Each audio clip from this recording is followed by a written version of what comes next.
मंगळवारी वसई सनसिटी भागात कालबाह्य झालेल्या क्लोरीन गॅसच्या गळतीत वसई विरार शहर महानगरपालिकेचे 5 कर्मचारी तसेच आजूबाजूच्या सोसायटीतील 14 नागरिकांना या वायू गळतीची बाधा झाली होती। यात देव कांतीलाल पारडीवाल या 59 वर्षीय इसमाचा मृत्यू झाला होता। देव कांतीलाल पारडीवाल यांचा मृत्यूनंतरही हाल अपेष्टा करण्यात पालिकेने जराही कसूर केला नाही। काल 4:30 वाजता त्यांचा दुर्दैवी मृत्यू झाला। त्यानंतर त्यांना पालिकेच्या वसई येथील DM पेटीट रुग्णालयात शवविच्छेदनासाठी पाठवण्यात आले। मात्र तेथे शव शीतगृह बंद असल्याने मृतदेह 22 तास बाहेर ठेवण्यात आला, ज्याने मृतदेहाला दुर्गंधी सुटू लागली। वास्तविक मयत देव हे विषारी वायूमुळे त्यांचा मृत्यू झाला। विषारी वायूमुळे होणाऱ्या मृतदेहाच्या शवविच्छेदनासाठी खास यंत्रणा पालिकेकडे नाही। असे असताना पालिकेने मृतदेह 22 तास बाहेर पालिकेच्या रुग्णालयातील शवगृहात ठेवले आणि मयतांच्या नातेवाईकांना दुपारनंतर मृतदेहाचे शवविच्छेदन येथे होणार नाही, ते मुंबईच्या JJ रुग्णालयात न्यावे लागेल असे सांगितले। त्यामुळे नातेवाईकांनी पालिकेच्या भोंगळ कारभारावर नाराजी व्यक्त केली, तर सामाजिक संस्थांच्या पदाधिकाऱ्यांनी तीव्र ताशेरे ओढले। पालिकेची अँब्युलन्स सेवाही उशिराने आली। पालिकेच्या डॉक्टरांनी नातेवाईकांना व्यवस्थित माहितीही दिली नाही। मृतदेह 22 तास शीतशवगृहाबाहेर ठेवला।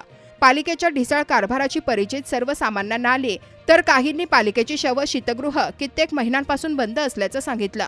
कोट्यवधींचं बजेट असलेल्या पालिकेचं शव शीतगृह बंद असल्याने आश्चर्य व्यक्त करण्यात येत आहे।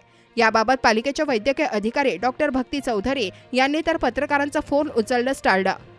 मैं जो एक्सपायर हो गया उनका भाई बोल रहा हूँ और हम लोग यहाँ पे 10 बजे से आए हुए हैं और 10 बजे से पुलिस वालों ने तो जो भी प्रोसीजर था उनका कंप्लीट किया हुआ है। अभी एम्बुलेंस का वेट कर रहे हैं। अभी समथिंग 1 बजने को आया है, एम्बुलेंस अभी तक आया नहीं है। 10 साढ़े 10 बजे से हम लोग सब लगे यहाँ पे। ये तो नगर पालिका का ही है, बिकॉज अभी ये तो आराम से सोए थे घर पे और ये सब गैस लीकेज हुआ, उसमें बाकी सब भी तो उसमें आई हुई है। तो कल से तो जब ये न्यूज़ मिला तब से मैं पहले उनको हॉस्पिटल लेके गया। वो ऑलरेडी डेड डिक्लेयर हो चुके थे और जिस वजह से ये प्रॉब्लम हुआ है, जिस वजह से उनका डेथ हुआ है, तो ये लापरवाही की वजह से हुआ है।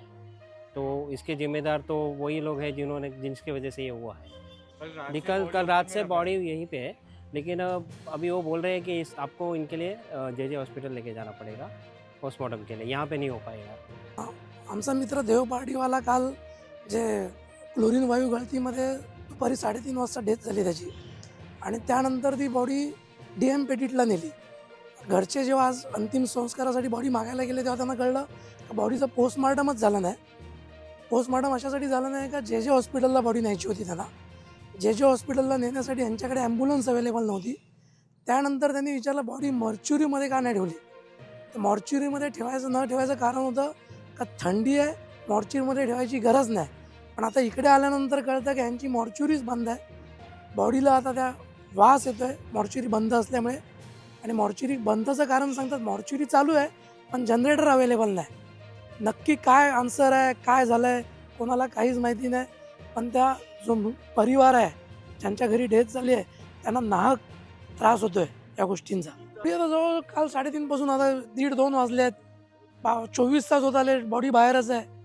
ॲम्ब्युलन्स आल्यानंतर बॉडी कधी घेऊन जाणार, कधी पोचणार, कधी पोस्टमॉर्टम होणार। प्रशासनाचा एकदम ढिला कारभार। सरकारी हॉस्पिटलवरती कोणाचं काही नियंत्रण नाही, कोण बघायला इकडे वाली नाही। म्हणजे ज्याच्या घरचे जातात त्यांनाच तो त्रास सहन करावा लागतो, बाकीचे कोणाला हे दुःख कळत नहीं। इनमें 3-3:30 बजे डेथ होने के बावजूद बॉडी अभी तक बाहर रखी हुई है, मॉर्चरी में नहीं रखी हुई है और इनका बोलना है मॉर्चरी बंद है। सेम इंसिडेंट 20 अगस्त को हुआ था। पानी भरने की वजह से एक दीनदयाल नगर में आरिफ सुपारी वाला करके उनकी डेथ हुई थी। डेथ होने पर पुलिस स्टेशन जाने के बाद हमको ऐसा बताया गया कि आपको ये बॉडी आपके हवाले नहीं दी जा सकती, क्योंकि डेथ हुई है तो इसको पोस्टमार्टम करना पड़ेगा।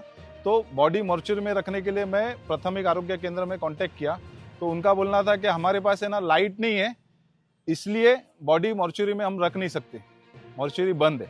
मतलब एक बॉडी अगर आती है तो इधर जनरेटर का भी बंदोबस्त नहीं है। बॉडी बाहर रखी गई और उसमें से स्मेल आने लगा गंदा। तो ये प्रशासन की बहुत बड़ी लापरवाही है, इसके ऊपर प्रशासन ने ध्यान देना चाहिए।